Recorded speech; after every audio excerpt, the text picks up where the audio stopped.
Hello, good afternoon. Thanks for inviting us. Today in our paper, what we are trying to do, or the issue we are trying to tackle is what role, if any, should play media in architectural ontologies. To do so, we are going to take a look into Spanish architecture and Spanish media to see how the Spanish modernity discourse was reassessed by media.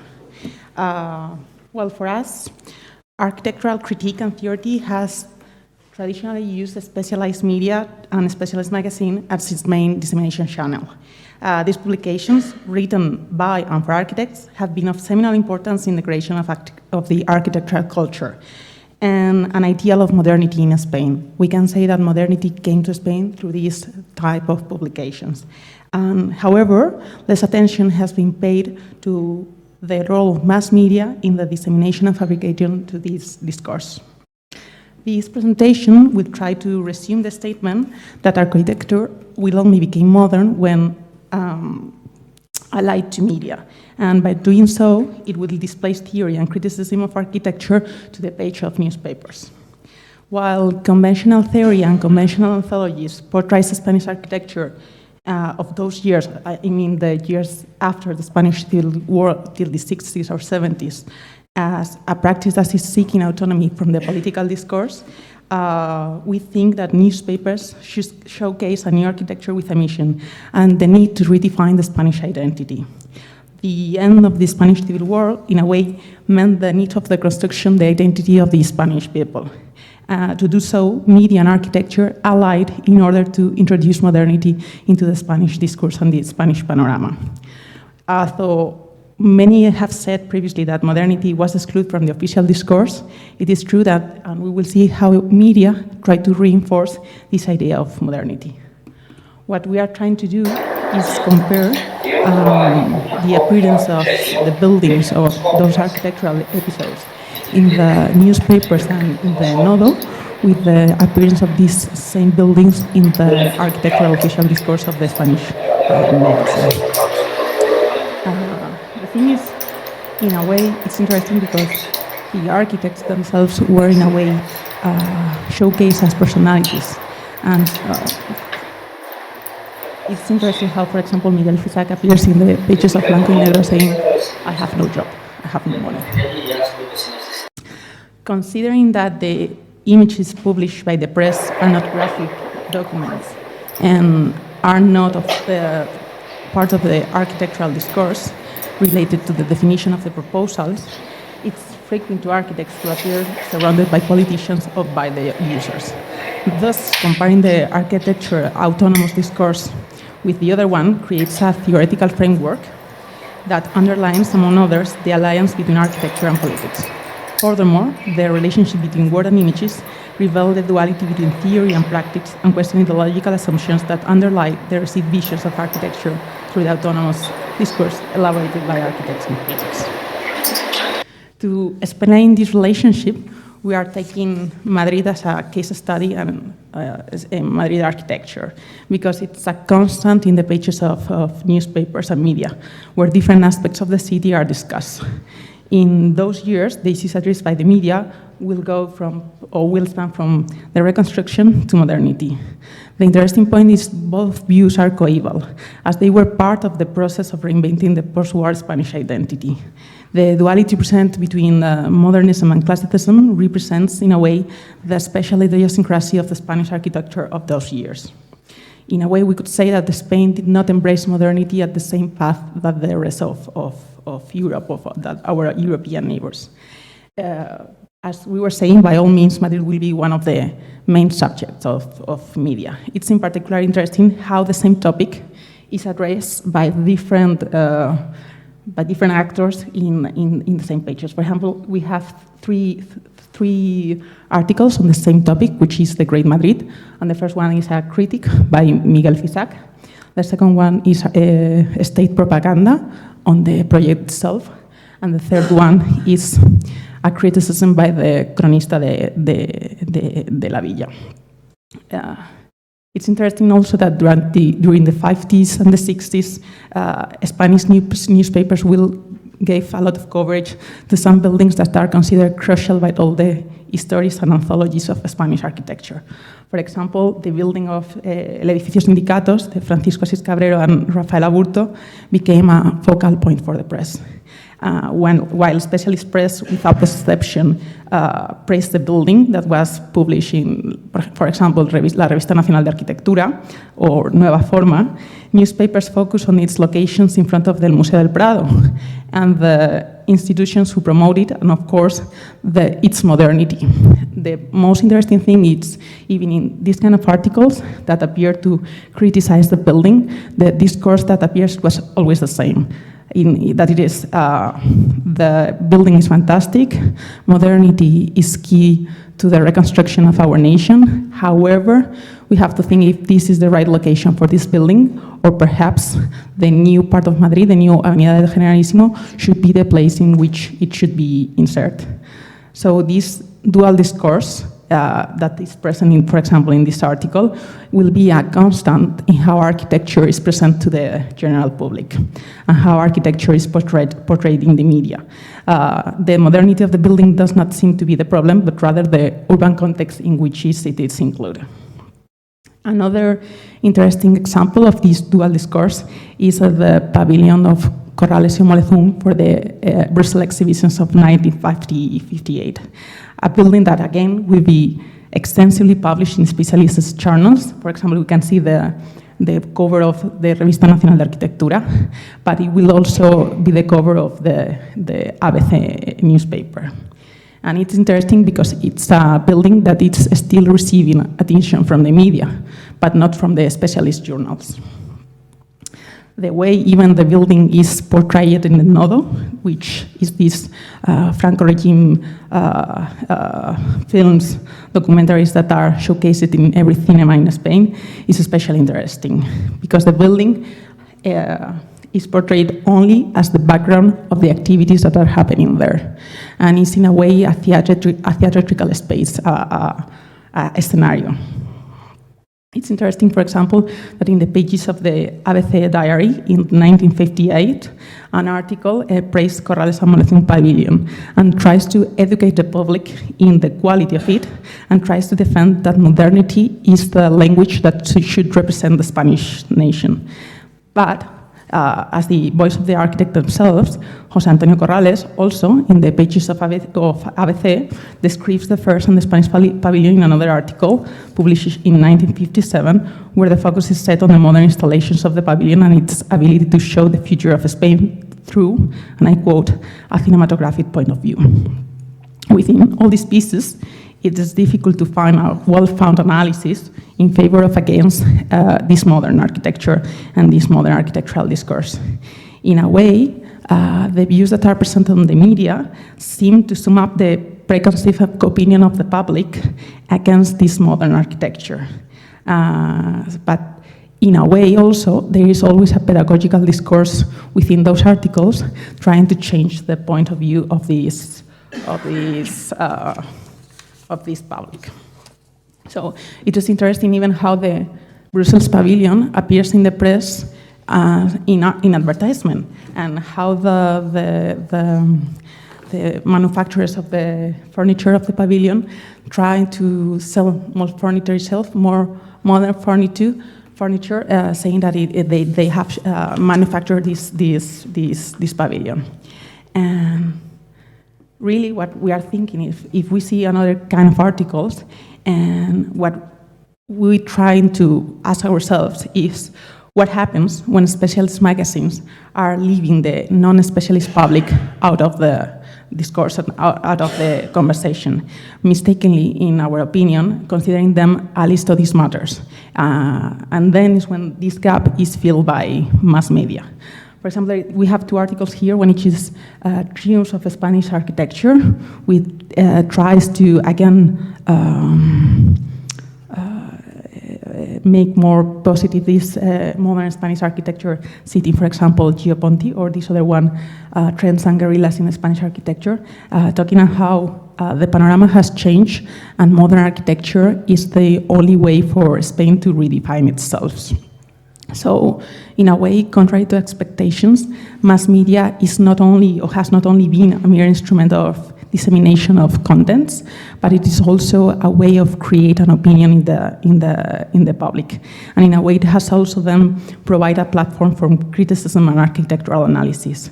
So, taking that into consideration and comparing these media and these articles with other kind of anthologies, we are trying to discover if then mass media should have a role in these anthologies. So, thank you. So basically, after this explanation about a more specific study case of our Spanish architecture and tradition, very much related to a very specific politician situation that we all know about. We also wanted to anchor more this presentation to the general topic of the conference that we are attending today, but also to a more general view or discussion of what anthology should be, not only for us or related to specific cases, but also to a general discourse, also connecting with many of the comments that were mentioned in the last panel. So in this very short last part of this presentation, we would like to show or to refresh our minds with some of the classifications that we can find beyond anthologies. It's not only about anthologies or collection of things that are put together, in this case, pieces of theory. At least that's what it is expected. And we have the great examples of all the Spanish collection of texts, but also more international ones. I'm not going to explain much more about that because many of these covers have been presented before in other presentations. But the idea that we want to discuss with other colleagues in the rest of the presentations is what are we expecting anthologies to do? Of course, there is one vision that we can talk about encyclopedias. We, at some point, if we open an anthology, we can understand that as an encyclopedia, meaning that it can be a collection of things put in a certain order that you cover all the spectrum of things that are expected to be told to the public, probably in a specialized public or belonging to the high culture spectrum of audience, but also we can think about the term collection, which is closer to archive. So I'm trying to put all these words together so we can create the difference or discuss the difference between what we all think separately that anthology is, but also encyclopedia, collection, archive, or manual. It can be also understood as a manual. We have a collection of things that put together. Someone can understand that to be a manual to follow or to understand the past. Or it can be just a curatorial act in the end, because all of these examples of typologies of a collection of things can be also read as curatorial act. So what happens in a curatorial act is that there is a subjective idea behind the selection of things, but also it's important to know who's going to read it. Or today in our contemporary environment, we will say, who are the followers of my anthology, whatever that anthology is. So more or less, it can be preconceived or not, the selection act of a certain number of pieces, let's say theoretical, but also we will see now how it can be media pieces. This could be, as I said, preconceived. It has to be maybe more objective or not, and that is, I think that's the core of this, the discussion, that we have to make sure of what is the selection criteria, or maybe that's not important, but actually this is something we have to consider when criticizing and reviewing and revisiting what an anthology is, who's selecting, what is the criteria, and so on. For example, what happens today with these databases is also a collection of things that we have to consider when analyzing or studying a work of architecture or a theory or a movement or a style or anything we want to address. So these current or very much used databases are also a way of selecting. What if an anthology could be today created by the selection of every individual, that you select the texts you want to connect, but maybe it's not only about texts. And this is what happens with other archives, online archives, digital archives, physical archives. When you visit archive for a PhD dissertation, you find certain information. For example, all the individual examples that Maria has been presenting today. This is a selection that we have put together by searching pieces or evidences in the places we consider to be more appropriate. But the anthology of these projects of the Spanish modernity could be different if someone else from the public would be collecting them from different sources. Or what happens to these databases from newspapers, sometimes even written by architects or critics. Remember how Galeano, for example, that most of us well know, he has been writing for El País for many years and then publishing the same articles in his own magazine, or the other way around. For example, this new anthology of not exactly only high culture spectrum, but still within the realm of architecture, but also these magazines are quite accessible for the general public. You can find some of them in these stores at BIPs, for example, or airports, or some other newspaper spots. So basically, that is the idea that we want to raise at the moment, that, okay, we are more or less familiar with anthologies, we can discuss, we can be on the same page or not, we can discuss, but also we have to take into consideration other media, not only media, as she was very much insisting on, like newspapers, but also other media, like databases, or other sources in general. Archives are also part of the contents we have to consider to be included or not within the anthologies. And of course, what is the role it's going to play? It can be included, and then the reading of the project or a certain movement, as she was presenting, very connected, can be one way. But if you include other media or archives, other evidences found in different archives around the world, it can change completely the story. But in general, all these media are more, in contrast to what an anthology is, are more casual, are more open, are more free. You can create your own discourse or your understanding of it. So we have to discuss together if we want all these media in the new anthologies to be together, theoretical pieces, all the ones that we've been putting in order throughout all these years, plus the media.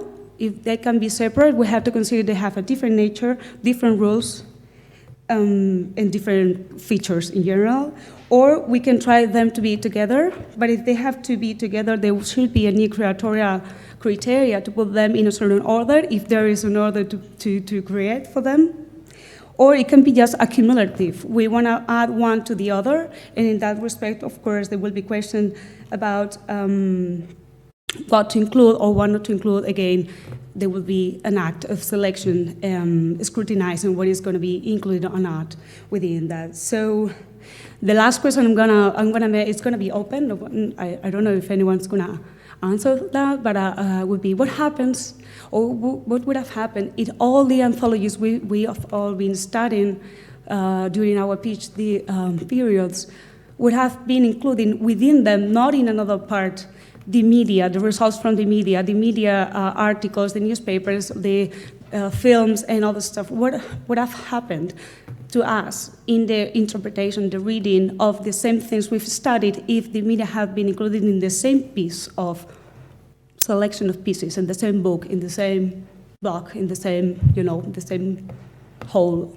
What would have happened? Probably what we have today would be completely different, and probably the architecture that is being produced today, the practice of architecture, but also the theory, would be probably completely different. So before merging them, let's see what would have happened if that would be read together in the past. Thank you.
Oops.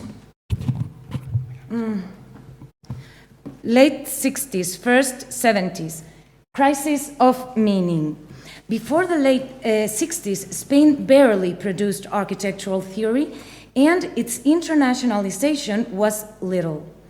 Those late 60s in architecture, as in social politics, meant a break with modernity and late modernity, a turning point which Spanish architecture actually shared.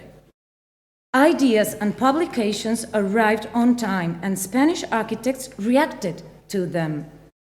From then on, Spanish trajectory has run basically parallel to the international one. And it is relatively easy to find relevant examples fitting each of the theoretical categories distilled by the anthologies. The quick visual overview of the following images may serve to show it. I have made an analysis of Spanish architecture from these international trends, from which we can see that Spanish architecture has evolved in tune with the international trends, but not quite in the same manner. It has shown its own specific and distinct characteristics.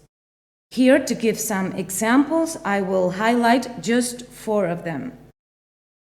Seeing versus reading, hybrid thought. One characteristic of the Spanish architects at that time was their simultaneous assimilation of different foreign formal tendencies, but basically not by assimilating the theory, but from looking at and interpreting the incoming flow of images. With some exceptions, architects did not engage in the architectural, theoretical, and political debates taking place in Europe and USA. Instead, they worked with architecture, using and blending the new forms freely, with little or only apparent theoretical intention. Oiza provides a paradigmatic example. During the 80s, in his Santander building, in line with Stirling's Stuttgart Museum, he was giving semantic, historical, postmodernist meaning to architectural elements.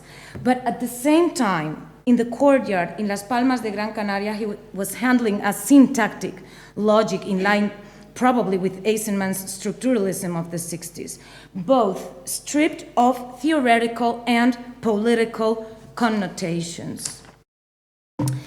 Besides this free use of decontextualized tendencies, Spanish architecture also showed traits which reflect its being in line with foreign context and practice. Banco de Bilbao, again by Oiza, 1971, manifests this. While its rounded corners are a vestige of the previous organicism, its presence, according to the late 60s, stands like a mechanical contemporary palace. And it goes a bit further with details that announce the about-to-come historical postmodernism, the pseudo-frieze of metophyes and triglyphs and the column vase section of its parapet. Spanish eclectic rationalism, that free handling of elements and images extracted from different tendencies or categories may have been one of the bases of a significant and genuine Spanish tendency of the 70s and the 80s. The eclectic rationalism, term coined by Anton Capitel to refer to the architecture of Moneo and others internationally recognized. Although it is amply dealt with in the Spanish texts, it does not have explicit presence in the anthologies. However, many of the texts of the anthologies may help to improve or at least to broaden its understanding. For instance, text or writings on Italian rationalism, Rossi, Krier, Anthony Wilder, and so on, because this architecture is rationalist and gives a special importance to the urban context. But also writes on realism also help, because the material and the constructive evidence are used as a formal and figurative support. writings related to Venturi, Charles Jenks, historical postmodernism, because each project evokes a simultaneous mixture of architectural resources, international and local, historical and modern. That's why the term eclectic. Bankinter is the paradigmatic example. As Capitel points out, it shows reference to Sullivan, Loss, Alto, Assis Cabrero, Rossi, Venturi, Luigi Moretti, and Madrid's 19th century architects. Great mixture, but quite far from pastiche historical postmodernism. Additionally, in the anthologies, writings by Frampton, Sonis, Lefebvre, referring to critical regionalism, help to understand the importance that this Spanish architecture that, far from the theatrical and ironic historic postmodernism, gives relevance to the sensual spatial experience and to phenomenological traits, such as light, space, viewer's journey, traits that have their roots in the modern project. Since in Spain, according to the thesis of Gabriel Ruiz Cabrero, modernity was at that time still an unfulfilled objective to be reached, the Venturi's and Jenks' rejection of modernism could not materialize here as it did in the United States. That is why the new ideas of Venturi, Rossi, and others were incorporated without abandoning the modern ones. Part of the interest of this eclectic rationalism comes from this mixture of apparent opposites. According to that, the anthology's writings refer to post-structuralism, and this may also help. In that sense, we may link Monet's eclectic rationalism of Bankinter with some Stirling and Hans Hollein projects, although the conceptual collage in the much more austere and serious Bankinter gets diluted by the continuity of material, space, movement through it.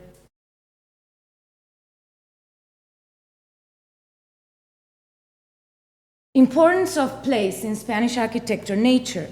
Confronting anthologies and Spanish architecture, I think that one especially interesting conclusion is that the best Spanish examples of the different tendencies emphasize their link with place. Is that another remaining modern ideal in the 70s and the 80s with the eclectic rationalism because of the urban condition? But from the 90s, for their understanding of place, not as urban, but as its opposite, as nature. For example, Toledo Escalators by Torres y Martínez La Peña with a probably post-deconstructivist logic. The escalators are like a fault that breaks and belongs to the rocky hillside. Architecture becomes strongly linked to the nature of the setting. Instead than a traditional tectonic building, it is sort of like a geological event.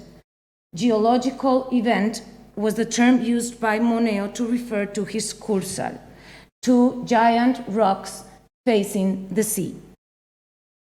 The link of Spanish architecture to the nature of the site has to do with what Kenneth Powell claimed as a trend of contemporary architecture that we maybe could stretch until today. Says something like, contemporary architecture gives growing importance to the context, be it social, urban, topographic, landscape. Darwin has replaced both Derrida and Deleuze.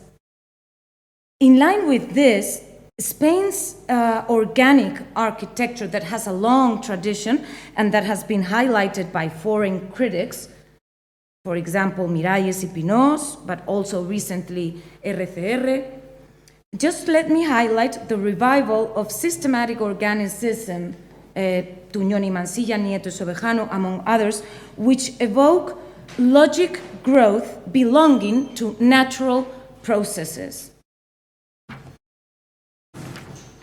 The ontologist test could explain its rooting In the 60s, systematic organicism, but not its actual versatility and formal complexity. El Pabellón del Retiro, Ábalos y Herreros, an example of other tendency, let's say a minimalism that replaces architectural language by the expression of materials. This building seems to be architecture and nature at the same time. End of theory, post-criticality, pragmatism. The fourth and last point I will comment has to do with anthologies from Nesbit on that emphasize on end of theory, related to the Dutch trend led by Koolhaas. Although their influence on Spanish architecture was maybe not too significant at its time, it's interesting that we have listened this morning to this very short lecture about pragmatism. Was very interesting. Here I'm focusing on this phase, one of the phases, formal phases of one pragmatism that has to do with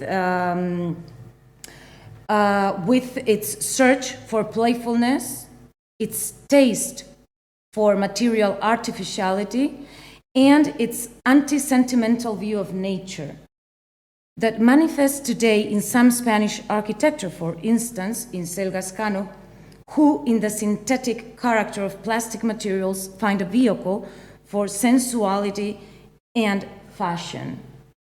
In line with Dutch, their interior spaces transgress the Cartesian and the tectonic, and create illusions of caverns, dunes, topographies. It is as if the geological event that had been transferred from the building exterior to its interior space. But, and I think this is important, while in the Dutch, the deliberate, artificial, and fantasy traits have also an ironic and representative purpose. In Selgas Cano, I think they are basically the support of sophisticated and intentional poetic spaces and interest that has accompanied Spanish architecture from modernity. Provocative and ironic issues, probably in decline in an increasingly politically correct society, become here more phenomenological, in line with current sensibilities. This is it. We all know that classification of architecture into movements or tendencies never completely satisfies. But all observations and research may add up. This research hopes to contribute some new traits insofar as it has looked at Spanish architecture from another perspective. Thank you.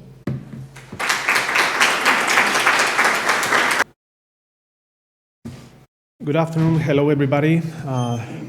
Thank you to begin with to the Silvia and Luis and the rest of the committee to give us the chance, the opportunity to present this paper here in this conference. I am speaking on behalf of my colleague Amparo Bernal. And basically what we are going to do right now is to present this book, which is actually an anthology that was published 2 years ago. So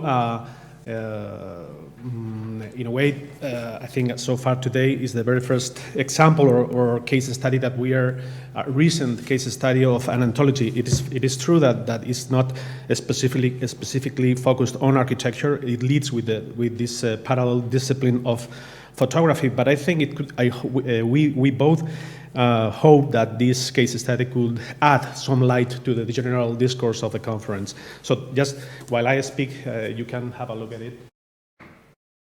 And of course, recalling that famous sketch of Le Luthiers, you can buy it at the entrance there. Anyway, here we go. So the project of compiling this anthology of text on photography and modern architecture in Spain is framed within the results of our research project, Photography and Modern Architecture in Spain, 1925-1965, developed between 2013 and 2016 and sponsored by the Spanish Mineco. The visual representation of modern architecture was determinant in its conceptual and formal configuration process and has shaped the imaginary of its legacy. The historiography of architecture has been elaborated from the text and the images that consolidated its identity. For this reason, the compilation of the existing critical bibliography was essential to reassess the scope of this symbolic relationship. When documenting the sources, we found that the references were scarce, dispersed, unconformed, and heterogeneous, set due to the disparity of their nature and the diversity of authors, approaches, and context. This fact provided the opportunity to elaborate a compilation that will combine the most significant text in a volume aimed to balance that plurality. This initiative was meant to contribute with a complementary and transversal vision to the existing criticism. The chosen for reprint text addressed the critical discourse of architecture from the contextual periphery of photography, authorship, photographic narratives, role of the media, etc. A critical analysis of this anthology implies the need to justify its adscription to this gender, the gender of anthology. An anthology can be understood as a diachronic structure that orders and relates the critical theory of a discipline through a series of selected texts. We cannot speak of an anthology if there is no explanatory reasoning of the selection principle and the organizational criteria that structures the series of texts into a single work that can be read as a book. Not a simple collection of essays that will otherwise be another literary form. The selection of essays in Antología de Textos, Fotografía y Arquitectura Moderna en España, published by Abada, as I said before 2 years ago, is structured into 5 thematic blocks that provide a new context for their comprehension. In addition, the volume is completed with a paratextual system consisting of acknowledgements, foreword, notes, comments, index, illustrations, and bibliography, which help to profile the authorship of the anthologist and to understand the new editorial project. The criterion of inclusion-exclusion of text is eminently didactic and academic.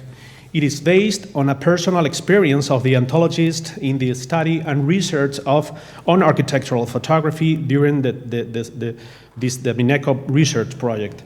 Our purpose was to compile the text published before the start of the project, which, with the aim that this selection of text and its complete bibliography will be converted into the conceptual core from which the future studies and research will draw its references. One of the aims of the project is to assemble the text that reveal the relationship between photography and architecture, between their works and their leading figures, the relations between the architect and the photographer, or the relations between the photographer and the architectural journals that published his reports went beyond the merely contractual relationship between both. They were based on mutual recognition of the artistic identity of their works and their respective narratives. Another aim of the anthology is to delve into the different aspects of that symbiotic relation, insofar as modern architecture found a means of visual edition in photography needed for its diffusion. And in a reciprocal way, photography got in architecture the argumentative support for the construction of its message. As an editorial project, it is an original initiative in the current editorial panorama of Spain that contributes a complementary and transversal vision to existing critical works. It is a pedagogic and a contemporary model of anthology, as we see it. Its closest precedents in the field of architecture will be the readers recently edited in the Anglo-Saxon world, I mean, books that we have been looking at throughout the day, with a very restrictive proposal in the thematic selection and in the temporal boundaries of the text, which achieves a final volume of greater unity and coherence. For instance, the text on theory compiled for the anthology, Constructing a New Agenda, make a unity whole due to the restrictive temporal delimitation of its production. Or with regard to the restrictions of the topic, its proposal is similar to the volume Rethinking Technology, which includes specific articles on the philosophy of technology. We can also establish analogies with the recent editorial compilation of text on photography as a topic, the photography reader, for instance, which could serve as a reference for the analysis of the uses and the applications that photography has displayed for modern architecture in both advertising and the construction of the architectural image. The study of photography in Spain as a tangential discipline to architectural criticism is relatively recent. The 30 years which were included in the anthology were written between 1973 and 2015. Among them, only 3 texts were written prior to 1990, and most of them were written in the first decade of the 21st century. It is in this volume are gathered together the critical thoughts of architects, photographers, and historians specialized in photography of architecture within different areas of art and culture. However, their discourse is conceptually more architectural than photographic. We have structured the book into thematic blocks, and we have hierarchized its content depending on the value of the text. The structure in chapters provides us with the conceptual map of a discourse that is constructed from the study of particular cases to a general theory. The first chapter marks out the historiographic framework. In the Spanish scope, both disciplines, photography and architecture, developed from the documental heritage of the 19th century, towards a mutual complicity in the dissemination and consolidation of the aesthetic principles of modernity at the start of the 20th century. The text revealed the key role that the photographs played in dissemination of the first examples of modern architecture built in Spain through Spanish and foreign publications. For example, the photographs published on the journal AC Documentos de Actividad Contemporánea, and the photographs sent by architects such as Mercadal, Aizpurua, Lavallen, and Sert, among others, to Theo van Dersburg, Gideon, and Sartoris, to be published respectively on their journals, and the successive editions of the book Gli Elementi dell'Architettura Funzionale. In Spain, some years later, more than 600 photographs that illustrated the work of Carlos Flores, Arquitectura Española Contemporánea, published in 1961, as you all know, will be crucial for the diffusion of architectural modernity. The essays that contribute to theoretical discourse are brought together in the second chapter. Critics as important as Santiago Amón, Juan Daniel Fullaondo, and Elio Piñón, among others, reflect on the same essence of architectural photography as a discipline, on the construction of images with light, shadow, and time as the essential content of the photographic image, and on the different dimensions of the photographic language in the representation of architecture. It all serves to note down more than a few speculative and critical readings that the topic arouses.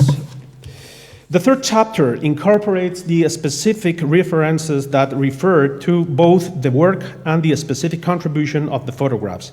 The history of architectural photography in Spain was constructed through perspectives of those photographers who, as Fullaondo said in 1973, knew how to see modern architecture through their lenses and transmitted that message with different photographic styles and visual narratives. In this sense, perhaps the main input of this book is to contribute to the general discourse on photography in modern architecture in Spain through the singularity of their protagonists and their works, photographers, architects, and the photographs of architecture themselves. Among them, the leading roles of Kim Do, as we saw in this paper, and Català Roca stand out, but its discourse is enhanced by highlighting the work of photographers such as, for example, the architect and photographer avant-garde José Manuel Aizpurua, the photographer Margaret Michaelis, who was behind many of the photographs of the Gatepac, as you all know too, or the architect and photographer José Antonio Coderch himself. The two following chapters broaden the range of essays through the incorporation of international references and through the inclusion of other particular themes. The study of the photography of modern architecture in Spain cannot overlook the contributions of foreign photographers and architects that who legitimize the process of the ideological renovation of modern Spanish architecture from the very identity of the Spanish people.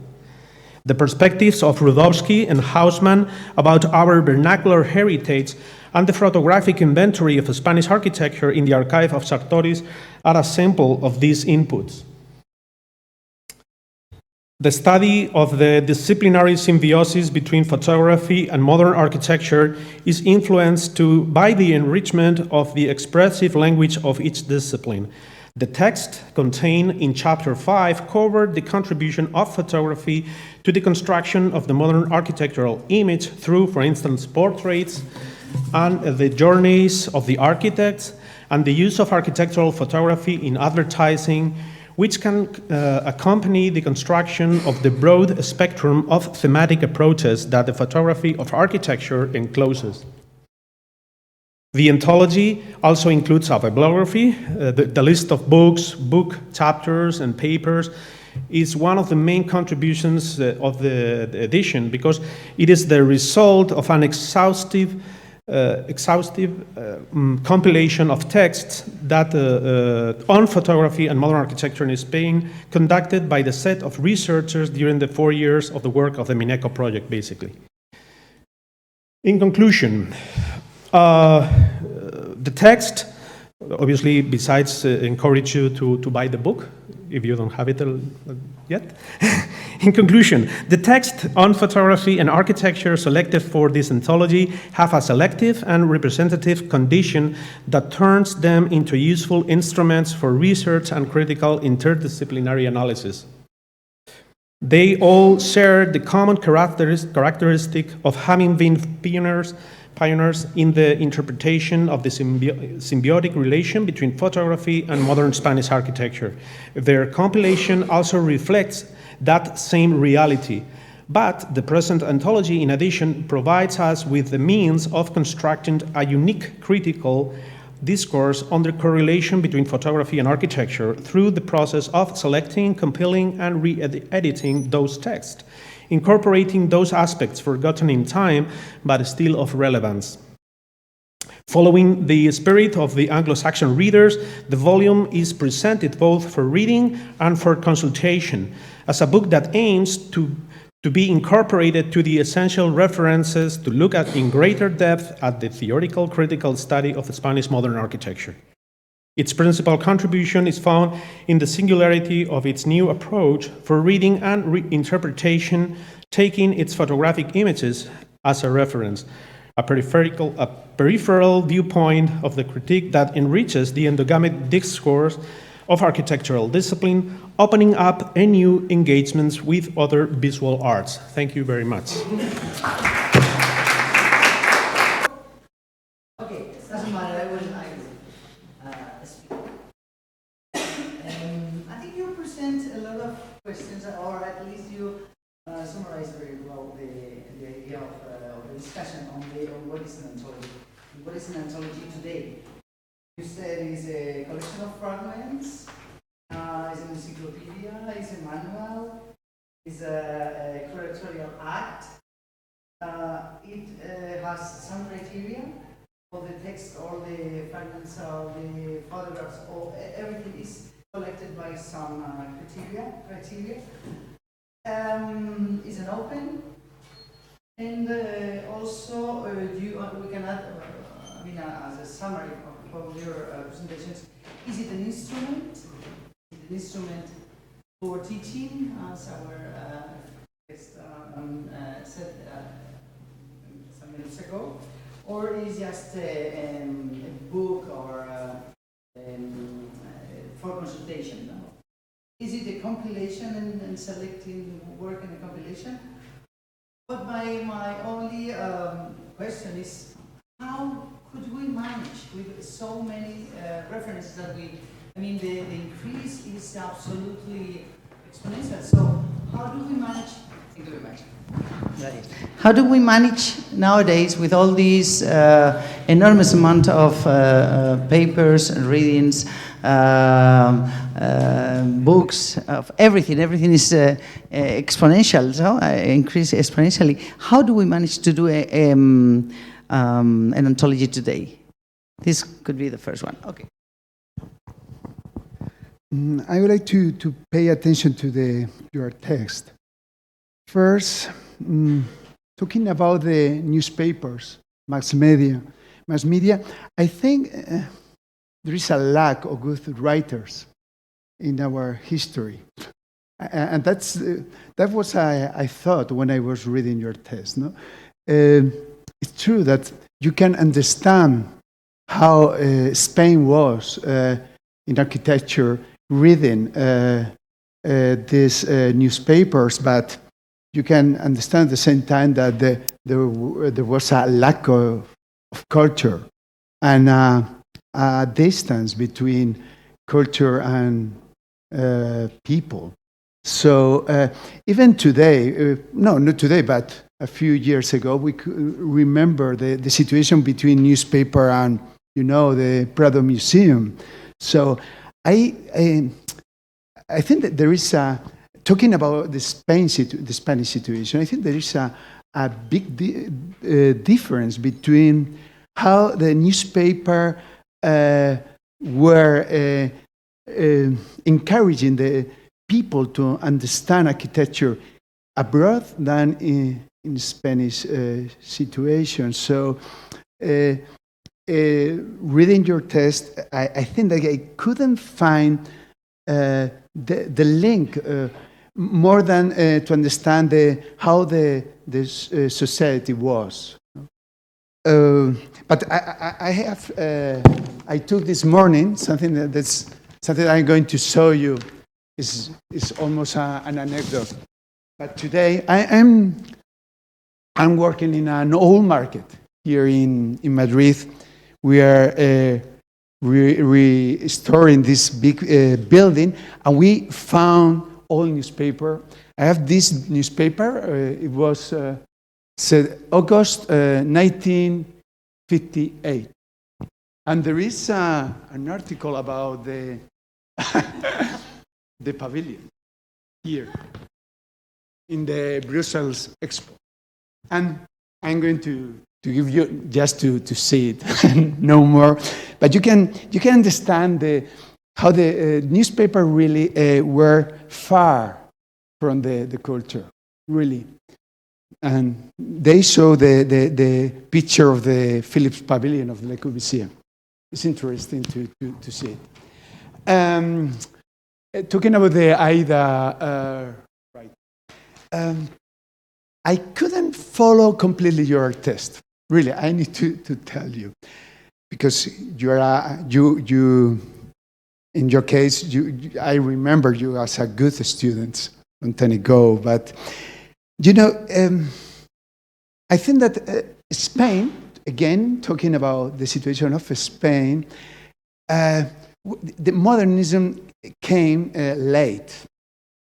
So it came completely different than the international way. So I think that two words can be, pragmatism and eclecticism. That And these two words express how the architecture try to get at the same time modernity and the new strain of the culture. But everything happened too fast, and it's difficult to classify architects. It's difficult to classify OITHA. And in the case of your test, I got mixed up with sometimes when you pass from OITHA to Selgascano. I think it's another world that you can follow, you can understand, because this today I think that anthologies of the Spanish architecture is difficult to do today. Again, because there is this meaning of eclecticism that always has been here. The photography. I really enjoy your test. Just to say, it's a good book, but it's photographers and architects have always been together. It's true. I can remember Sullivan, or even Wright. They have selected always their photographers. I think this relation expresses a moment in architecture. But what's going to happen in the future? Because photographers were, photography was an art, a visual art that really enjoyed the possibility to live together with architecture. But so your book, that is a fantastic book, shows a good way to understand the first part, the second century, the 20th century architecture, the first part of the second century, but what's going to happen in the future? That's something that I like to know from you.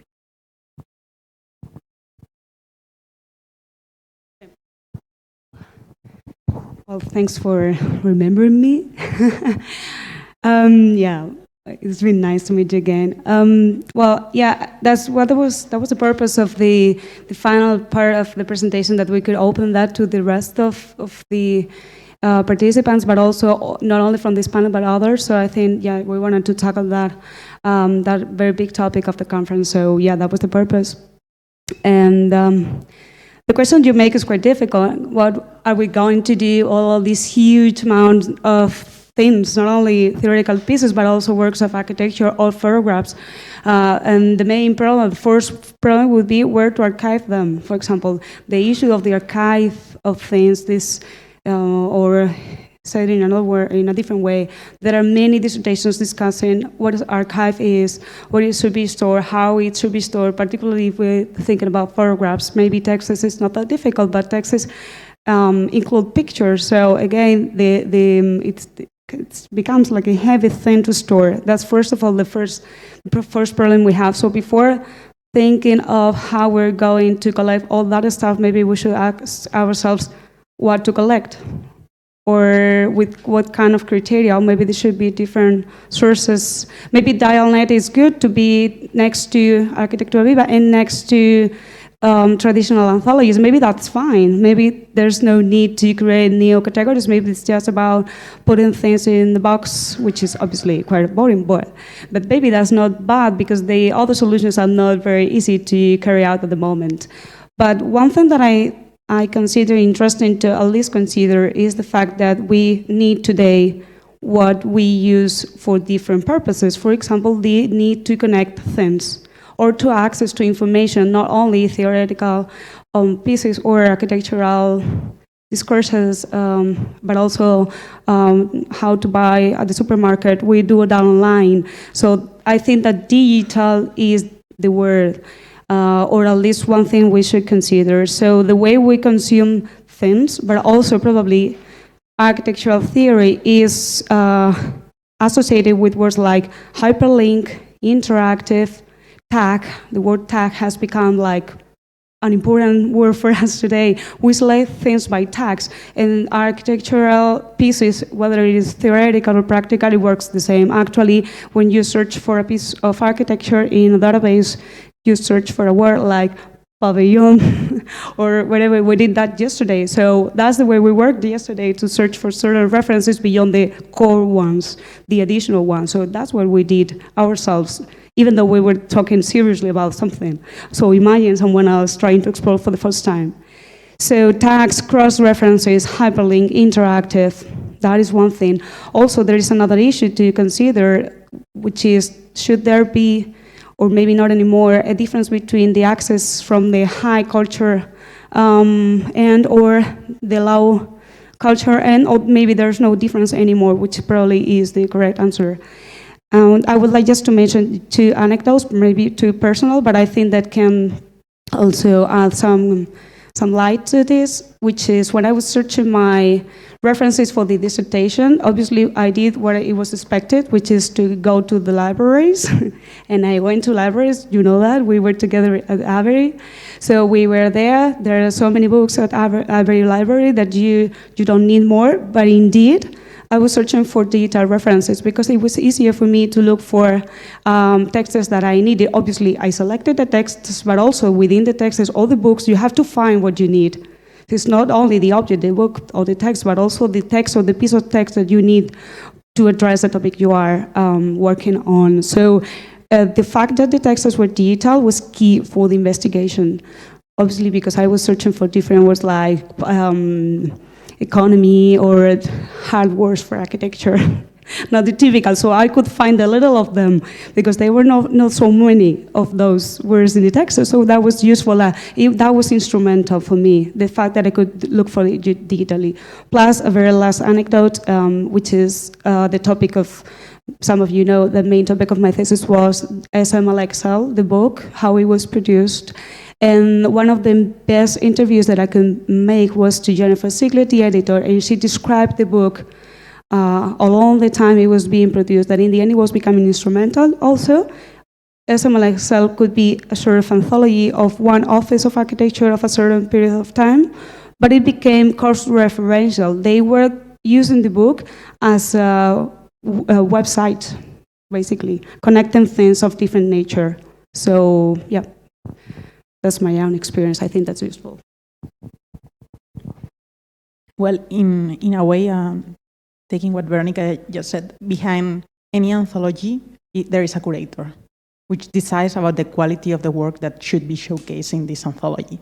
In a way, when we were thinking if media could be included in any anthology, we were trying both to find a common ground between our interest. We were discussing not only, for example, a OMA book and how they can link things together, but how anthologies have been in the past. I'm thinking about that an anthology is a collection of texts, but it's an encyclopedia and it's also an atlas. And we were talking about Avi Barbuk's Memos in Atlas and how he tried to do a history of Renaissance art through a collection of images, which is interesting. And he started with 100 references and began to sum up images, and at the end he was working with around 1,000 images, and the decision he made was to circumscribe to the main painters of the Renaissance. But it's interesting that he decided to include pieces on scraps of newspapers within these images, because it was not the quality what was interesting for him, but rather the connection at the link. And that's why I believe, I don't know if Veronica is so sure, that media can be included despite of the lack of quality. Because it's also interesting how the architect that writes, like Corrales writes for the newspaper, but he also writes for the architectural magazine. And their scores he's giving, it's obviously directed to a different public, but the main idea or the core idea should be the same. And if not, this difference is also interesting and raise a question on how, why do we build for the public or for ourselves in a way? I don't know.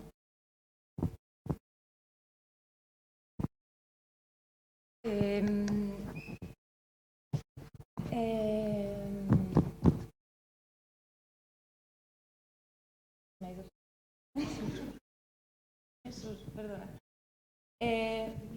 okay. I agree in much of the things that you have told me. The thing is that what I pretended basically was very easy. It was just to, I work a lot with anthologies, okay? And for me, it seemed like different worlds, you know, what happened in the anthologies and what the anthologies tell, and then the Spanish architecture. And we are very proud of our Spanish architecture, not only us, it's internationally recognized as Spanish architecture, but something like didn't fit, no? Actually, Spanish text, Spanish writing, Spanish critic, it's always very, doesn't like very much, well, doesn't like nothing, the classification in tendencies, es como alérgica, no? It's very difficult to find a Spanish text that tells about deconstructivism or some, it's always like neo-modern, dynamic, neo-expressionist, but the word, all those words related to those tendencies, it's like something that doesn't go with us. And it's something very interesting that Malgrave says, that he says that Spanish architecture is actually very difficult to classify. It's incredible. In a book he has, it's a small book in an introduction to architectural theory, he analyzes many buildings, it's hundreds of buildings. And only in the Spanish case, he says, according to Moneo, Miralles, this is very difficult to classify. Something interesting about our architecture that even the foreign see difficult to classify. And on the other hand, and according to that, we don't like that kind of classification. But I think that knowledge and learning sometimes comes also from this, different situations that is not in our culture, and I have learned, and that's the only thing I really, lo único que persigo, is to learn something. It's just an interpretation. One other person doing the same analysis maybe would have completely different conclusions, and we all learn. That's the question. And I agree with you that it was too much for a 15 pages article. I mean, too much. But Oiza is not in pragmatism with Selgascano. I'm sorry. It's pragmatism is probably the only, I don't remember, but probably the only category that Oiza doesn't appear at all. No? Yeah. Well, no, the pragmatism, according to the Dutch trend, of course, because you have spoke about pragmatism, I think, in a broader sense. Yeah, I was just referring to that, that tendency that somebody called pragmatism. But thank you very much. Thank you, Carmen and Jesus, for your feedback and your insights. Before answering your comments, I just want to add, if it helps, that I believe, if I'm not mistaken, in our anthology, there is actually one piece coming from the media, actually from our piece of a newspaper. I think it's a text written by Boigas about Coderc, I think. It was published maybe in La Vanguardia, I'm not sure. Anyway, and I think also on the bibliography, the complete bibliography at the end, we also included some other references from the media, because given that this issue of the relationship between photography and architecture is something that has to be done, it was for us very, it was very nice actually to accomplish this task, because given that we didn't have to do an amazing search. I mean, because if you do a search on following these two tags or keywords, photography and architecture, you wouldn't find tons and tons of references. So in a way, it is for us a paradigmatic case study because it was coherent, easy to deal with, and hopefully with a nice output at the end. Now, going to your comments, in fact, Carmen, I think you are right. For us, this was meant as an instrument. In a way, what we did is to publish the book that we would have liked to have at the very beginning of the research project. I think that answers the question, because for whatever research that you want to tackle at a certain time of your life, just for, I mean, I don't care, a paper for a conference or a paper for a journal, or even a PhD thesis or whatever, you start by actually doing the estado de la cuestión, basically. So doing this research on bibliography. So for us, that was the kind of thing that we'll have liked to have at the very beginning. And in this case, we did it at the end.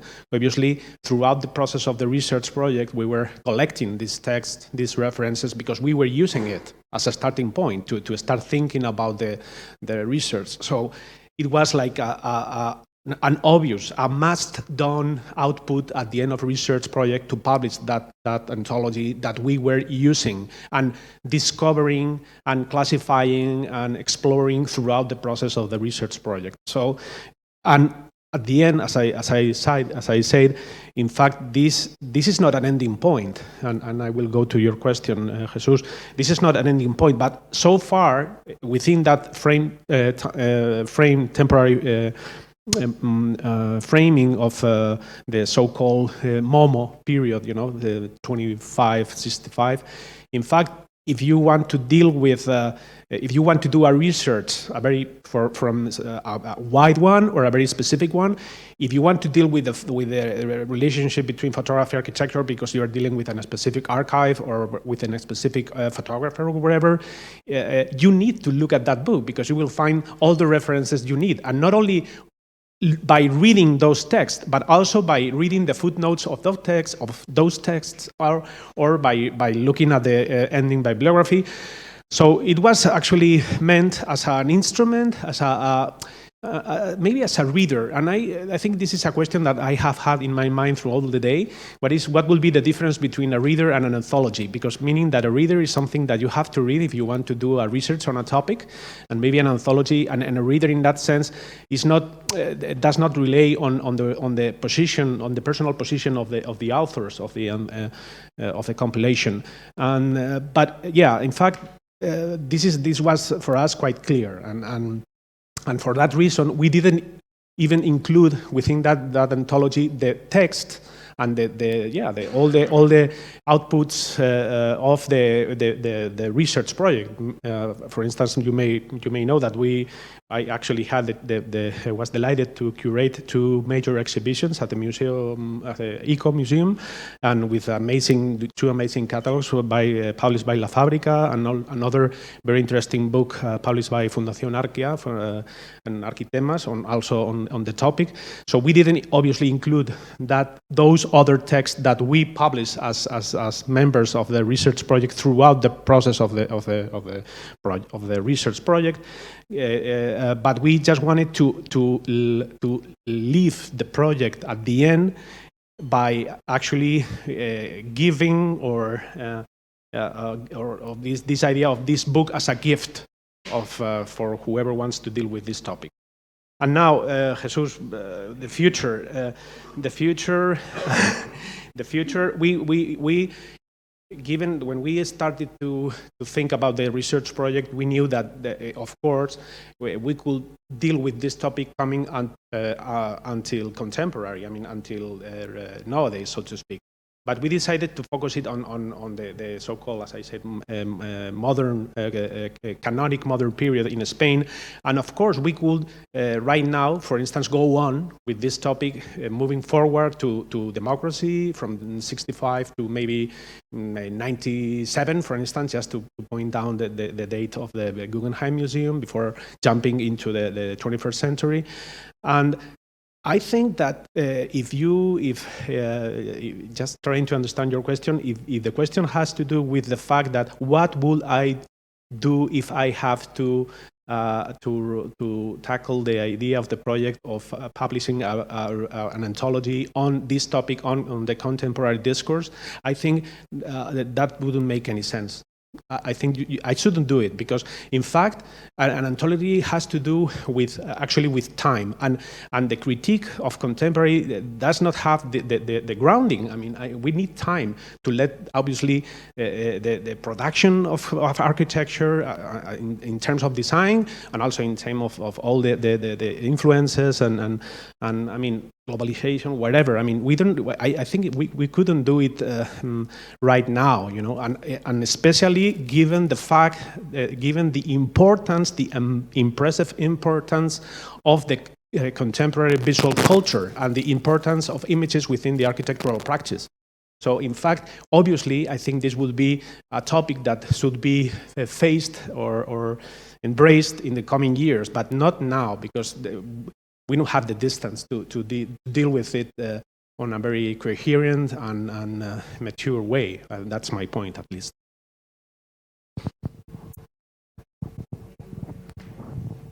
Well, we open to the public to do some questions if you want, and we can continue. Okay. Just would like to add one question in relation with these comments. First of all, an anthology nowadays, it could be an open book, as you said. No, it has to be something like a box that anyone can do by himself or herself, or you define the text, or you define the route, you define the way you wanted to link all these elements. It's very nice. The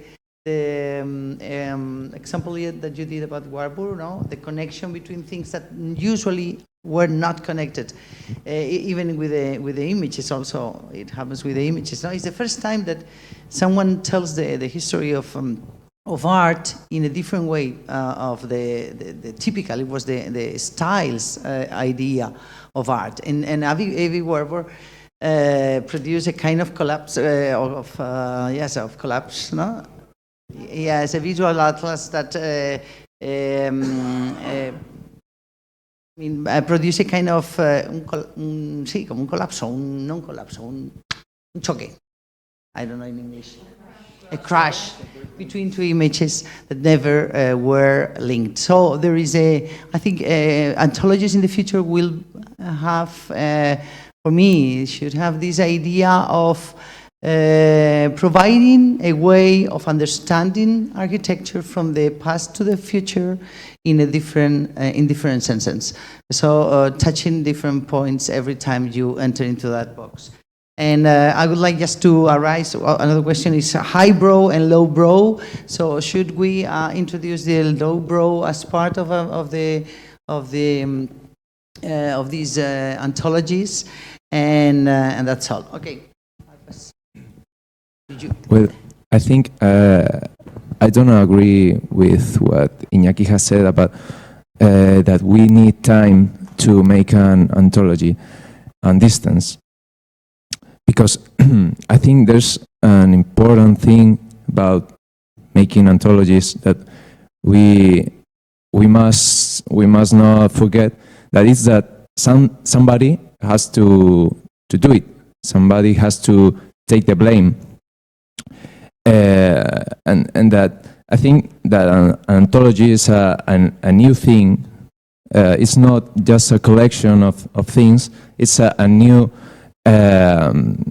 discourse about reality. So I think it's not important. The important thing is not that you said the truth, that you get the reason, the absolute reason. I think the important thing is that you finally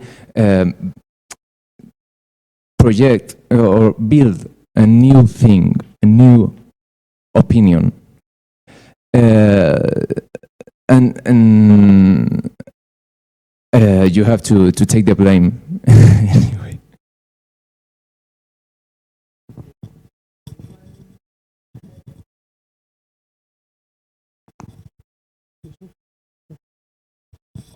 I just, well, I've been listening all day and it's been quite a long day with different discussions about different people. But going back to the last presentations that you presented in this panel, no, it comes very clear to me. This morning we started talking with liquid architecture and Ignacio de Sola Morales, no? And I remember that essay, The Rain Bake, where he basically says that we can only understand the history of architecture through the history of photography, no? But also, if you go back to one of the seminal texts by Susan Sontag from the 70s, I believe, or early 80s, she always says that when you take a photograph, it's pretty much the photographer that selects that snapshot of the time. So a photography by itself is not an objective action, you know, it's a subjective point of view of that moment in time where we record the architecture. So for me, what it becomes clear from the last kind of discussions that you've been having is that there's a lot of interrelated points between your different pieces of research, no?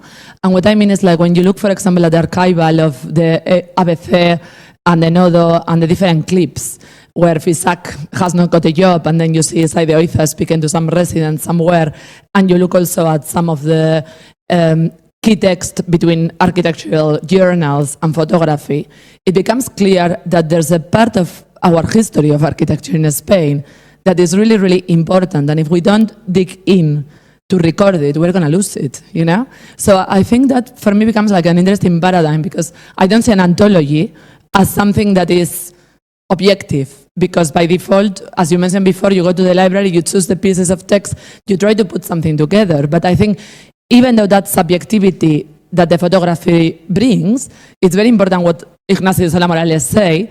It's key that we do something to record this thing, because, you know, when I was looking at your book today, I've got a South African photographer and architect who has been mapping the city of Johannesburg for 30 years, and we didn't know where to start, because apartheid history is very complex, and post-apartheid history in South Africa is complex, and it gives me like a really good state of the question of getting some thoughts of what is important in our architecture that somehow is forgotten from the 50s and 60s and even the 70s, you know, because we focused a lot in the current period. So I think my question to all of you is, in that common thread, where would you, if you have the opportunity to take this project again, what would you do differently and why?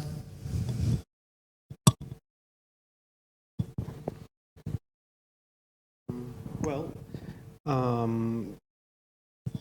I'm not going to answer you, but what I'm going to say is that in fact we for instance, I am having in mind this idea of producing an anthology dealing with photography with photographs, and this is something that we already did somehow. I think, and some of you present here in the audience, I think you contributed to this book that I published with Ricardo Sánchez Lampreave a few years ago, 2012, I think, La Ilusión de la Luz, Illusion of Light, and that we asked some colleagues to choose a photograph and to write a very brief text explaining or giving a sort of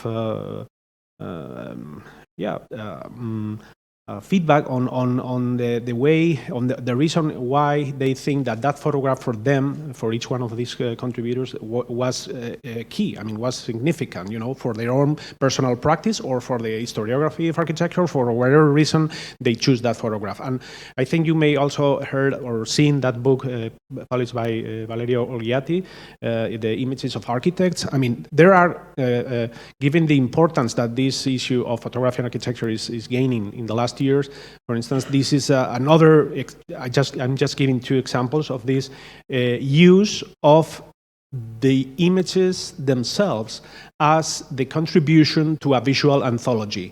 I mean, somehow the author or the contributors, they choose an image and they let the image to speak by itself. And so how to open a discussion on what is the meaning, the power, the threats, the whatever it's around the architectural image on the contemporary practice or on the historiography, architectural criticism or whatever. So yeah, I think that will be, and I also agree. I mean, I don't know. In fact, I'm not afraid of doing that. I could do it. I mean, I'm a worker. If I receive a commission from an editor, will you do an anthology on contemporary? Of course. So, but I mean, I think I am a little bit romantic in that sense, and I still believe in books. I mean, as an object. So I don't know. I need time, you know. So that's the reason. Because of course, I mean, the best author of an anthology is each one of us. Everybody is an author. Can be by doing an online search on an online catalog of Ivory Library or Hollis at Harvard, wherever. You can do your own collection of text that could be useful for you. Maybe not for the person next to you, but for you. So, you know, it's a very, very open and wide topic. So we can face it from many perspectives, as we are actually doing today and hopefully tomorrow. I would like to make it like try to make it. Does it work? No, I think it's very interesting the focus of this panel on media, but I think we, at least from my point of view, I think we need to make to set up the difference between the fact that is, of course, different kinds of media should be included within a contemporary kind of anthology, whatever it is, the anthology, and whatever is the focus, that it should include different kinds of media, different kinds of contents, or built through different kinds of media. That's one thing. And the other thing is that, which is a different thing, is that if we're talking about the significance of the significant role of media in the construction of any kind of argument, but independently of whether they work as an anthology or not, or whether at the end media, as you have tried with those pages of ABC, follow one after the other, because they come out every day or every week or every month, can be revisited and recollected as an anthology. So you go back to ABC and say, okay, you know, if I collect all the articles in Spanish architecture on the 50s, I built an anthology that describes a particular approach of the description of Spanish architecture. But I think that if we're talking about the significance of media in the construction of a narrative, the first one, of course, is Spanish architecture of the 80s, which is an invention like any other. But then we will have to ask the question, is El Croquis an anthology or not? Because El Croquis was the one that built, the media that built the narrative of Spanish architecture of the 80s. Without El Croquis, Spanish architecture will not be known abroad. Whether it's good or bad Spanish architecture, whether it's significant or not, is the media, El Croquis, the one that put it in the national scene. That's the instrument. So we turn around the argument and say, okay, let's look at the El Croquis and see what Spanish architecture was presented. And through the list of all the architecture that was presented, we can now think that is a sort of anthology. It's the construction of a narrative of Spanish architecture of the 80s. That's where the myths come from, that's where the narratives come from, etc. So I think it's true. The media plays a very significant role. It's not an anthology in its purpose because it works in a different way with a different logic. You can turn it around and make a research on those publications as if it was an anthological list or an anthological collection. But I think it's completely different from the book by Anton Capitel. And that's the problem with Spanish architecture. The problem in Spanish architecture has always been Spanish architects, and this school in particular, has systematically been anti-intellectual and has refused to have an intellectual side to it. It refused, like, I don't mind if it's Anton Capitel or Said Iza.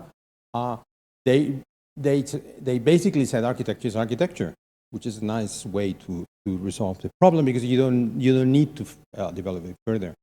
Like Anton Capitel's book, Spanish Eclectic Rationalism, will never count as an anthology description of a project in in an anthological way or trying to give an explanation by a list of projects and texts that explains something, because it is already the addition of Spanish architecture through the title and through the concept in order to make sure you never look at it in any other way. So it doesn't have the will of the anthology to present the arguments.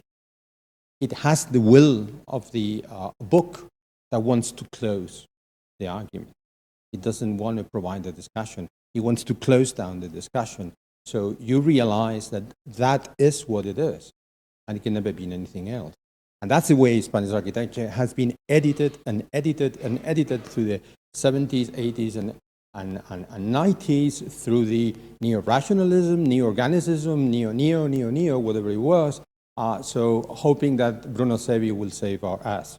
But that was a conscious strategy that is the opposite of an anthological presentation of the different items that could shed a light on a particular time, on a particular topic, on a particular place for architecture.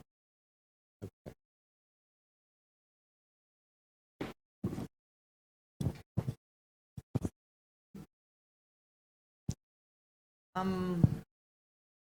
I think anthology is something really that is we can do anthologies nowadays, of course, because we history is not fixed. It's not something death. It's not a photograph. History is something open. In that sense, I'd like to include when we read or reread again the history with our eyes and not with the eyes of the others, we discover new things. In that sense, for instance, women points of view have to be included in anthologies. They are absolutely out of them, except Michaelis, that I saw. She was in your book, and she was a fantastic photographer. With that kind of view that I don't know, but maybe only women can have. That is focusing on poor people and children and people who are really in a very dangerous way of living. And all the photographs that AC, the Hace Documentos, shown, done by her, has that point of view, which is very, very particular. So I think new anthologies had to include this, also the gender point of view that I miss a lot.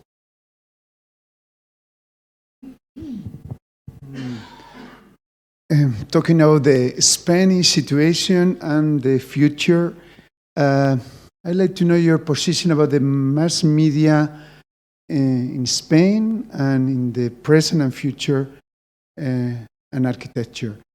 And again, I'd like to ask you, Aida, about your position as how the schools could be important for a new position, a new critical position for a new exposition of anthology of architecture in Spain, present and future schools.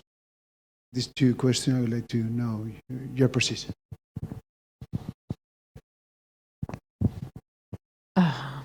Well, do you want to ask? I think really the fact that the access to information is easier nowadays hasn't changed very much the role that media had in the 50s from the role that media has today. It is true that in the 80s there is a shift, and suddenly the architect becomes a real personality, and we can see Bofill advertising credit cards. And if we don't go to the Nodo, but we go to the page of the Spanish television, we will find a lot of documentaries and interviews with architects. And nowadays, if we buy the Sunday newspaper, we will find these nice glossy magazines, and many times there is an architect in the cover. So while it's true that architecture is receiving more attention by the mass media, I don't think the discourse that this media is elaborating has gained importance. I mean, I think it has less importance, but I'm not sure. I don't know.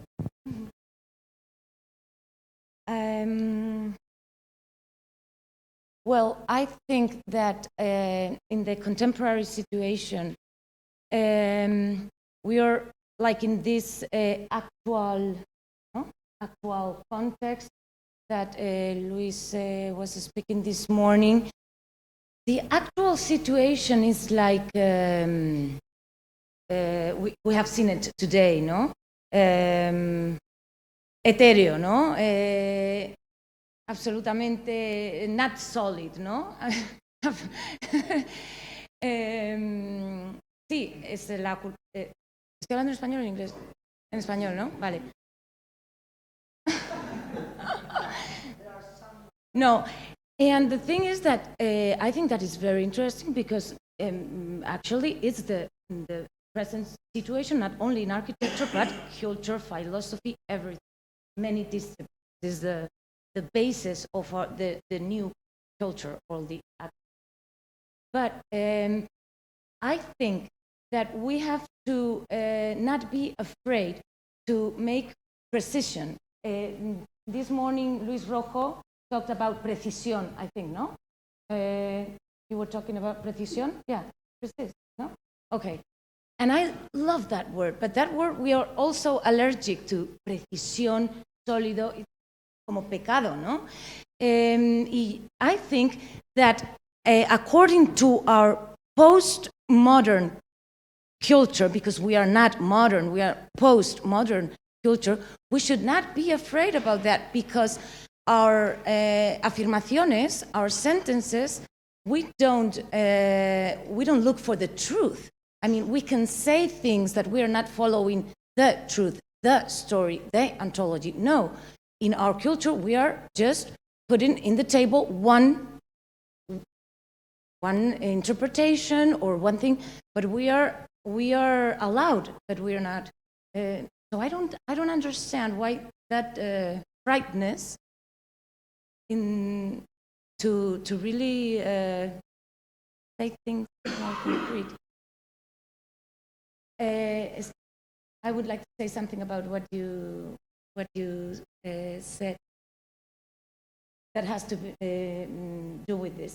I think we have to speak and to propose about contemporary art. Of course we have. And then in the future, probably the things that we are saying don't really have a relevance. Okay, but we have to do that. We can't wait to the future to tell about our story.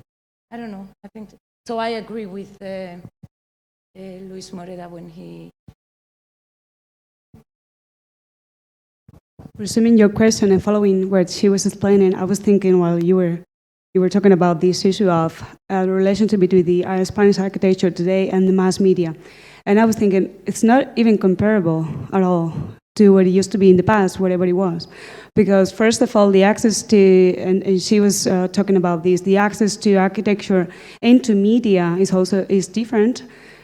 And today we are living in a scenario we don't even control at all. So it's basically impossible to figure out how to address that or what to do with it or what is right or what is wrong.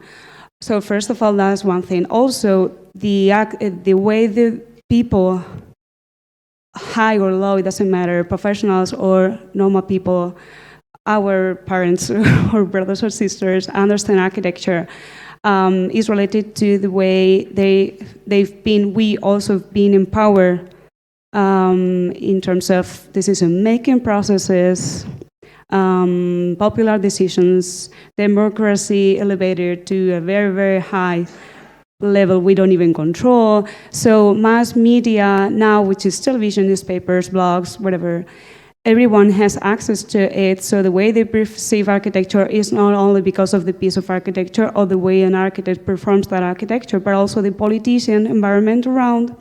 If there is any risky or harsh situation, meaning a scandal about any corruption thing, or, there is so much information on the table at the moment that mass media doesn't even have the same proportion of importance or relevance compared to any other period of the past. And also, there's more information available beyond the implications around, but in the past, not all the pieces or buildings were shown in public, in media, in mass media, but today, basically everything, first of all, Google Maps. You can just go anywhere, so you can consume architecture without moving. So mass media should even include probably Google Maps without being a newspaper. So even the concept of mass media is changing everything completely. So it's quite a hard question for her or me.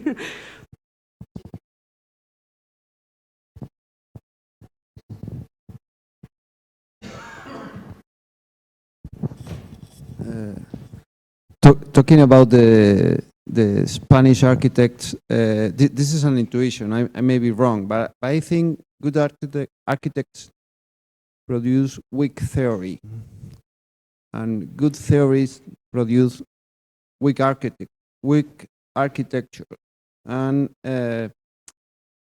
that sends theory and producing architecture to different worlds. And to try to mix them, try to produce like this complete person that can produce theory and the same time good architecture, I think is out of the world. It's an intuition. Well, Who should produce the theory? No one, because architecture in Spain is... Nico, you have to answer the question. No, I agree with Nico. I agree. Architects produce weak theory. Weak theory produced by architecture. No, this is our idea. Let's say our critics produce art theory, but nobody seems to be interested in architecture besides architects. So we have to think of who takers. We are producing anthologies, and anthologies talk about history, not about future. They talk about history. I think they are used to teach students. But in history for architecture, if we look at them, I think we can conclude that theory and architecture go in different worlds. They need different education. They have different intuition. They have a different view of the world. I think, but I think you can see that in history. It's about anthology. Yeah, but it's true. In Spain, we when we talk about these architects of the 50s and the 60s and the 70s, we used to say, well, a Spanish architect, this is why I think we are not in the international anthologies. Well, we were architects, not critics. That's maybe the first. And because also we rejected to be critics, we didn't want to do any theory. We just they were just working on architecture. We used to say that they were really even architects that never read a paper. They were just working on what architecture was. It was matter. It was how to build, how to construct. They were constructing. They were not doing papers or theoretical papers. Okay, I don't know, but in a sense, I agree with. Nobody turned around in a more decisive. Tell me who. Theoretical architect was in the international sphere. Maybe Monet or maybe Oriol Boigas, but none of them. I mean, not so much. Who turned around the Spanish scene in a more decisive way than Rafael Monet when he said, when I'm in the office, I behave like an intellectual. And when I'm in the school, I behave like a professional. He invented the shift. So you can be the other always. You're always the other. You are the academic and the professional. You're the professional and the academic. And he invented a very particular shift in the Spanish architecture, because everybody thought that whatever Monet said was right, because he was the only one that was saying something that was not built in an stone. international sphere, international in the rational, scene. in the theoretical, what I'm trying to say is that I think that Nico is trying to relinquish a duty that it's fine, but for him. But I think that the problem is that theory is not history, and somebody has to do theory, somebody has to do history. And it's true that if you are an architect, you're going to do history, maybe, because the techniques and the precision and the way of thinking, the rationale is completely different. But I believe that nobody's interested in architecture theory besides architects. So unless we do it ourselves, and two more, you know, like is Mark Wigley an architect or not? I don't know. Is Betty Colomina a historian? I don't know. But the truth is that unless we do it ourselves, nobody's going to do it for us. I'm sorry for Nico, but he needs the theory to design his good architecture, so he's going to have to do the job. For instance, like doing a play, could we, for instance, to here all together to pick up, to select, for instance, 10 key papers produced in the last 5 years in Spain that, for us, changed our practice or the state of architecture? Could we do that? You know, Well, I mean, could we? And because in a way, I think that you were right, Luis, when you say that the croquis was relevant to the history. Well, not to the history, to the state of Spanish architecture in the 90s. And I make parenthesis here, obviously by the eye of Isao Suzuki, which will be another point, but I leave it here. But right now, the best-seller anthology for our students could be a Gustavo Gili book, choosing quotes by architects or architect design teachers, professors, capture from their own, let's say, light books. And I just want to say, for instance, I respect our colleagues, you know, the Cien Hipermínimos or Intersecciones by Luis Martínez Amar, these books that are actually like little píldoras, you know, about a thought, a sense, or for instance, going back to the Santiago de Molina blog, you know, in which is actually a very interesting way of giving students some sort of ideas or strategies for their own, I mean, this idea, the conceptual thinking and this idea of architecture as something made out of ideas, concepts, or abstraction in general.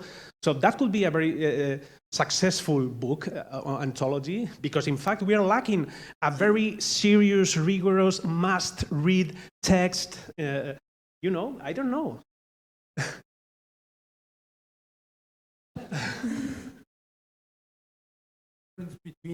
Between whether we are looking for a theory of architecture or a theory of design, which we are not. I agree with Nick on that. Precisely because we are professional for architecture, we are not looking for a theory of design, because we know that that is an ended project, and something that was not achieved. Whatever was achieved is not usable today. Judgment on that. But what I certainly think is that that architect. Let's put it this way: we do not do anything with our hands. So stop talking about matter so much. We do not think anything with our hands. We don't make things. We think things, and we represent things. So we are always mediated through other media, other mechanisms. So we construct through media, projects and design and ideas, etc. So this idea that architects are involved with the making of reality, and they should not involve themselves with the construction of this intellectual thought, it's just a typical Spanish misrepresentation of ourselves as architects, as professionals, because we've never done anything with our hands, not even a table, unless we've gone to IKEA lately, but nothing else, nothing beyond using words, ideas, and other media to project our thinking towards reality. So architecture is fundamentally an intellectual endeavor, and we cannot relinquish the structure and the content and the mechanism and these instruments of an intellectual endeavor. So we have to make our own theory, even if they are not very good, if they are weak. Sure. Sure. You have to say it in English. I agree completely with Nicolás Maruri in sí. No. But that is one of that is one of the conclusions, or, well, I don't want to say conclusion, just the ideas that comes from all these analysis and stuff. The architects in Spain in the 60s, for example, Oiza again, Torres Blancas, en los 60, before Rafael Moneo, they were absolutely not involved in all the theory that was provoking all the different tendencies. And that make them free because, I mean, no. I think this is true in this, no. Because the Anthology, no. No, because in the rest, they were absolutely obsessed with the link between architectural form and theories, politics. Yeah, I mean, if you were Roshan, you were a communist. If you were Charles Jenks architecture, then you are a capitalist. No sé qué, no sé cuánto. That is in the anthologies, the political connotations are too much. And I don't know, but probably in the rest, that was that link that probably coarta. In Spain, we have a very good architecture in the years that were not really an intellectual. No, I don't want to say that, of course. No. No.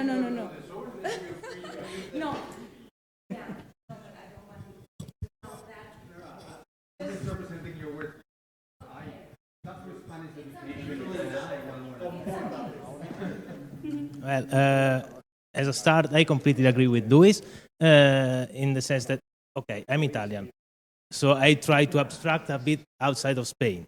So I would say that basically, apart Germany, which is an extremely boring country, every country has specificities in their architecture. There are specificities in it, like here, of course, in Portugal, of course, in Italy, in Netherlands, in Austria. And I wouldn't consider, let's say, Rencolas, Le Corbusier, Ansolin, Aldo Rossi, Robert Venturi, Palladio, and so on and so forth, weak architects because they were doing theory. Actually, they became more important than Carmen Pinos because they were doing theory. And even Carmen Pinos, she's somehow, of course, she's building. She's not writing books, I think. I don't know.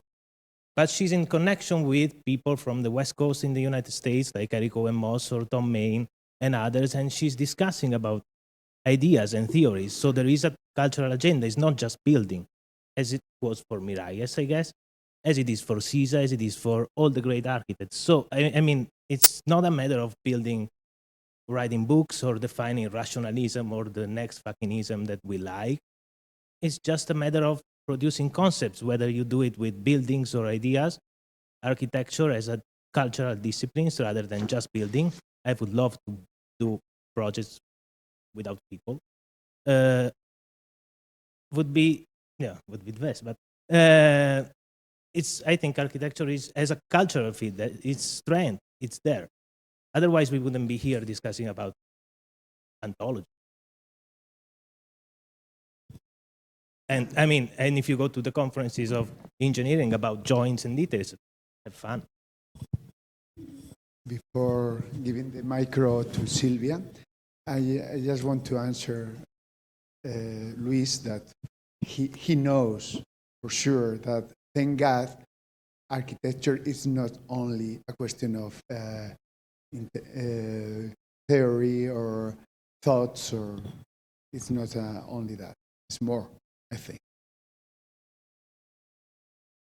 Well, I know Iñaki has to leave us. He's like in a hurry. I'll be very brief in my comment. I just want to point something that might be discussed tomorrow in the third panel, which deals with the digital turn, but that was pointed out here by Veronica. I think that there's a misunderstanding if we take the archive or the way we store knowledge as these databases and the way that knowledge has to be stabilized. It's true that each one of us can make a personalized search in one of these databases, but that does not build an ontology. And there's kind of surrogation of this responsibility we're talking about in this kind of argument that for me resembles a lot all this discourse about participation. And when we're talking about buildings, I mean, that's okay, that's great that we could personalize our own reference list, and suddenly, pop, we have like an ontology thing. But I think ontologies are necessary, are still necessary.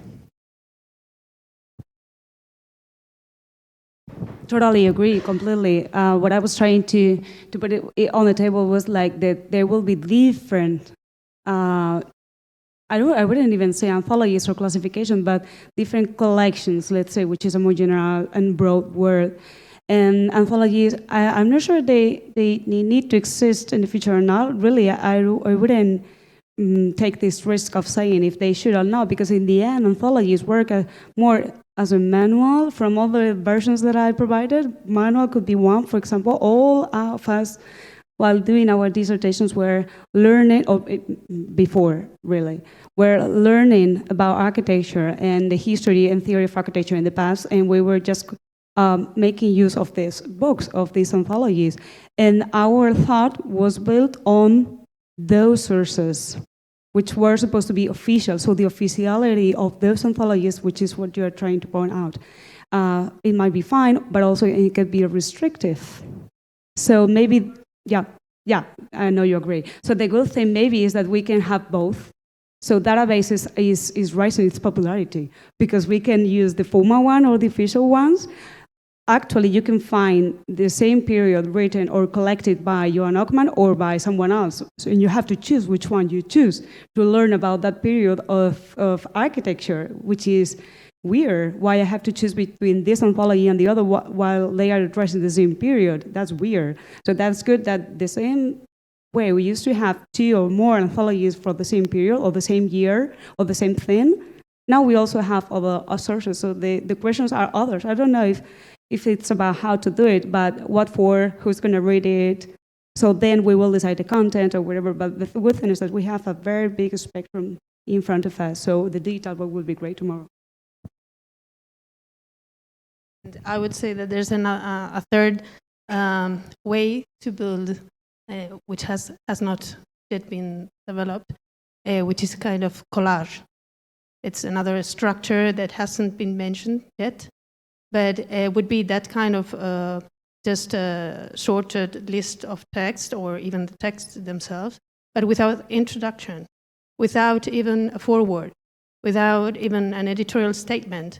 So it would be us to try to unveil those agendas that we were trying to, so like a list with no tags, with no keywords, and it's us to infer from the content of those texts, what are they talking about, really? Well, I'm very intrigued by a lot of things that have been said, but I don't know. Did you ever try to read the Arcades Project of Walter Benjamin? Okay. Well, go try to learn about 19th century Paris from that Arcades Project. If you know already a lot, you learn a lot. But if you know nothing, you learn nothing. So I think in order to learn, people need to have some kind of framework. And then they can start deconstructing that framework and criticizing the canon and do their own thing. But without the beginnings of a framework that you then can disagree with, I think it's impossible to learn. So, and that remains for me the reason why we need anthologies, to build that kind of framework that then we can, hopefully the next generation starts to criticize and do their own thing. But so we need all these, and more than 1, 2, 3, 4, 5, but not 1,000, because then you learn, you cannot criticize 1,000 anthologies. I mean, yeah, that's so yeah. Of course, I'm very much enjoyed your SASH handbook because I learned a lot, and we are going back to this pedagogical function of ontologies, which I completely agree. I was just describing kind of game for us. I mean, for people who are already a little bit informed. Yeah. Well.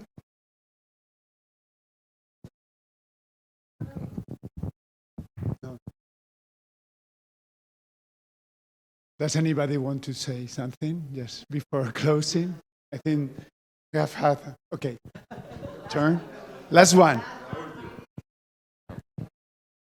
Maybe we can think about an anthology that is not a manual.